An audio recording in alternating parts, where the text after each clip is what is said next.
Hi everyone. Yesterday this came, or this arrived. Really excited. For a while I've been looking to upgrade my Barbie for a proper one. Yep, definitely decided to go for the Coleman. American brand, reliable, got in the backyard. Also their tent. Flare-free technology is definitely something I'd like to try out. Also noting that it's up to it's an Australian license, which is really good, really important for that. And noting that it has a 5-year warranty, which is super cool and super important as well. Also got this Coleman BBQ cover to complete the set, and some working tools, which I imagine I'll need in order to set things up.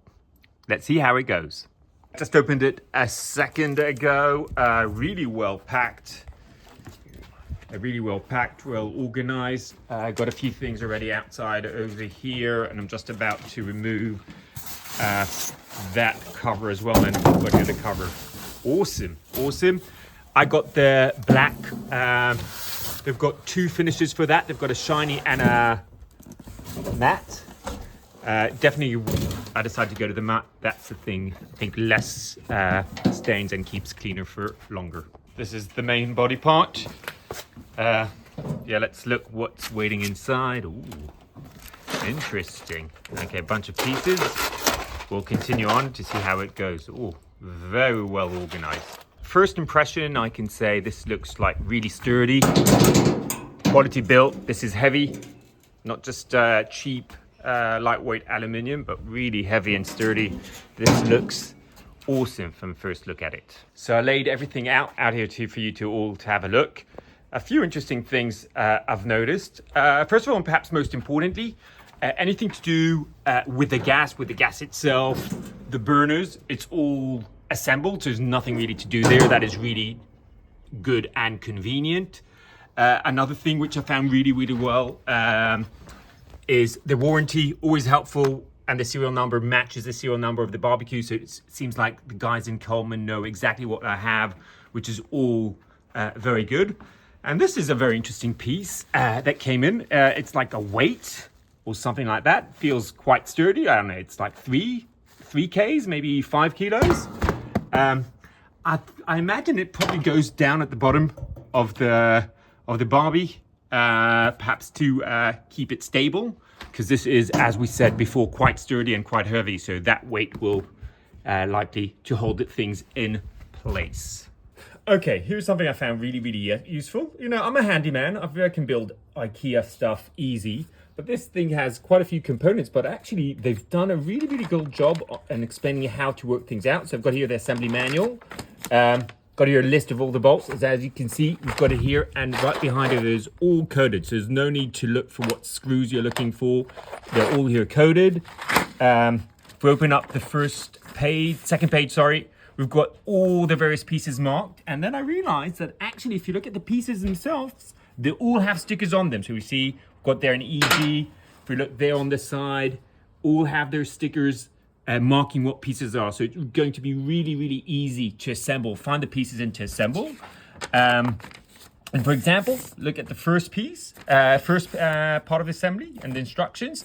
Got here the front wheels and back wheels. So it's all very easy. EG goes over here. EF, probably the front wheels, have here the brake. So that will go in front. Simple. Also, a one-time assembly tool, number 12. I'll look at here at the back. Got that, the wheel lock pin, number 12. So very easy to find and locate. And we can see, for example, here I would need 4 times number 3 bolt screw. I would walk around. That's number 3. We've got a few here over here. So all very easy to find in order to build. Okay, so we've got here the one-time assembly tool. I imagine you stick it here where you've got 2 holes.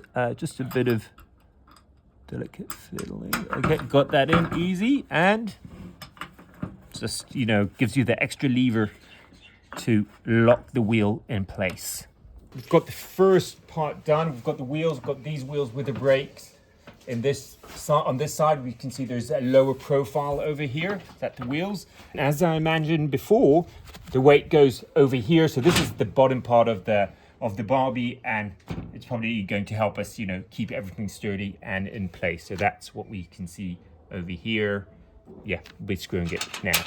Just assembled this red ignition. As you can see, two bolts on the back, screws in the back, which actually you have to screw in. Okay, so it's more like a drill, these two over here. Step number 7, the assembly.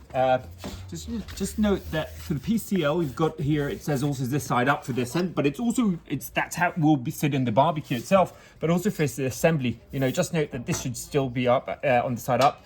Just basically take these two pieces and you click them over like that and open, okay? So just note that this remains on top and you come from there. So we basically put the Barbie itself on top of the structure, and actually it fits in really easy, very nicely. All we need to do then is just screw up 4 screws from the bottom, 2 in the front, 2 in the back.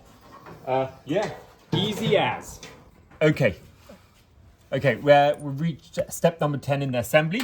What we're going to assemble now, I assume, is the back panel. Very interesting to note that throughout all the instructions, there are great tips on the instructions. So here we've got 2. One is ensure that the rubber side of the rubberized washer makes contact with the burner. So yeah, we've got the washers. And yeah, I think that's the rubberized part. So good to see. Second important tip we've got here is to ensure holes are on the bottom. So we look at the back panel and we've got the holes down here, and we'll just make sure that when we assemble it is that we've got the holes at the bottom. We're starting to assemble the shelves. So we see in step number 12, but we start off with step number 11 here, of course. I've got here 2 profiles, and we also have DC and DE, these parts. They look very similar, but of course one is for the right side, the other for the left. So just note that when you do assemble it, just make sure that you have that edge towards the part with the thicker profile, and here you've got like the thin profile, and that would be the place to hold that shelf holding. Step number 15, I think we're going to plug in the starter now to ignite the Barbie. It just fits in nicely, and we can see at the back I've got already the 2 connectors here marked very clearly, and they will connect to our starter.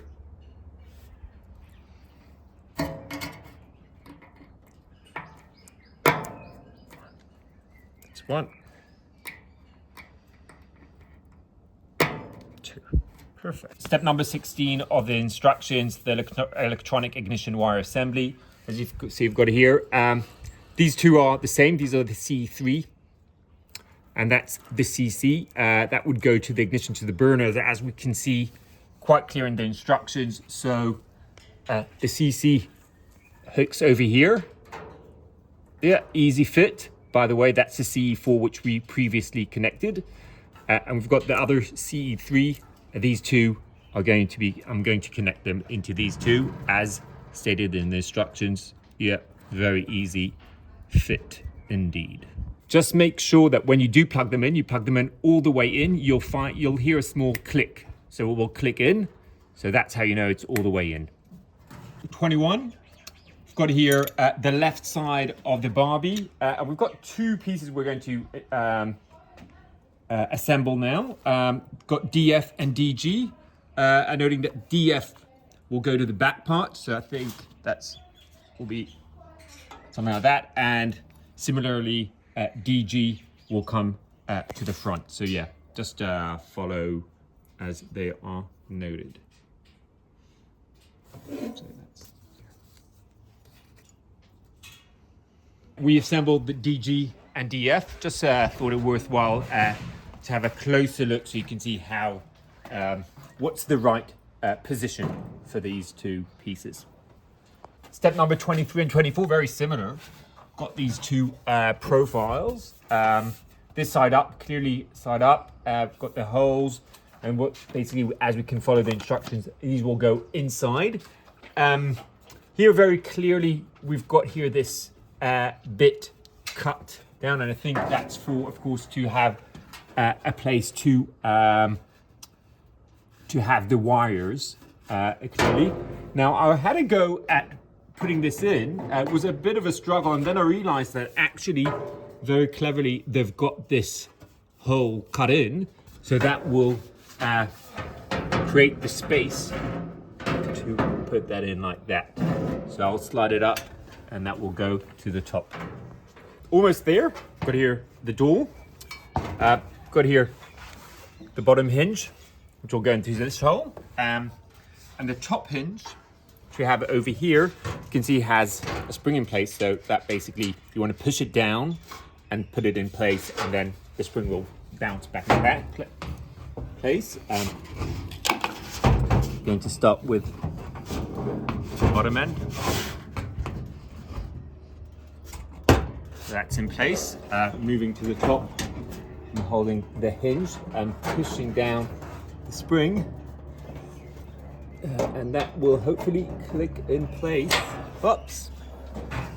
That's it. The magnet over here, and just in and out. This is one of the pieces I'm most excited about when I chose the Coleman, the flare-free technology. This is the profile, which will go down this hole. In. Yep, perfect, nice fit. That will allow all the grease to flow down over here, straight into the grease cap cup. So yeah, it's nice and easy. We've got here the Coleman tent-shaped burner protector, I think. So we've got here the burners themselves. Now the way I think the best way, so you basically could put them either way, but I think the better way is to put them with the holes facing the front of the Barbie. So when you do put them in place, like that, you can look through the holes. You'd have the angle to look and see the flame itself. BJ was a bit puzzled about this piece. Then I realized that that's just another extra layer of protector for the grease funnel over here. Basically, just make sure you've got here the profile itself, and you just want to make sure that the small fits inside, and that's it. Another layer of protection. Right at the end, so we've got here the grates, the grill grates. Got them too. And once again, what they do is Coleman very cleverly enable them to stack up one on top of each other. And then basically what you have here is that gap where the grease can flow down and flow down into the special grease protector. So we'll have that in place.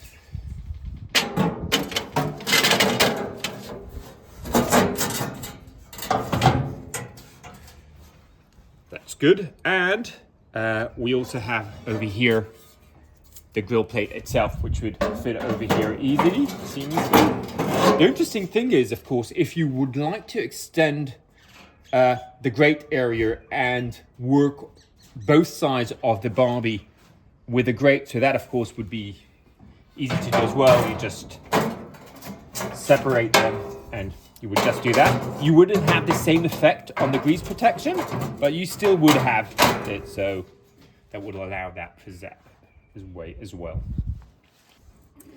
The grill plate itself, very sturdy, very heavy.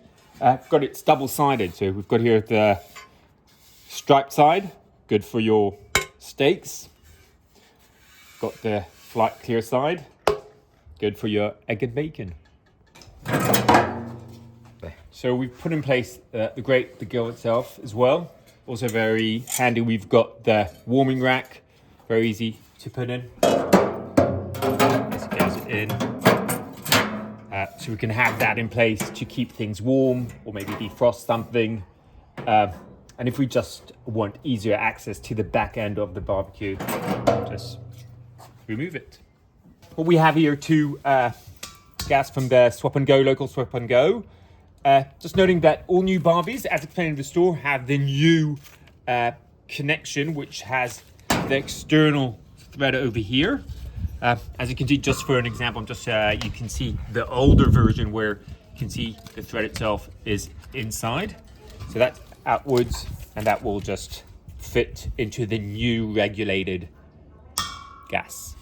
Just about ready to ignite it for the first time. What we'll do, I read this through the instructions. Very important, first of all, to lift the lid before igniting it always.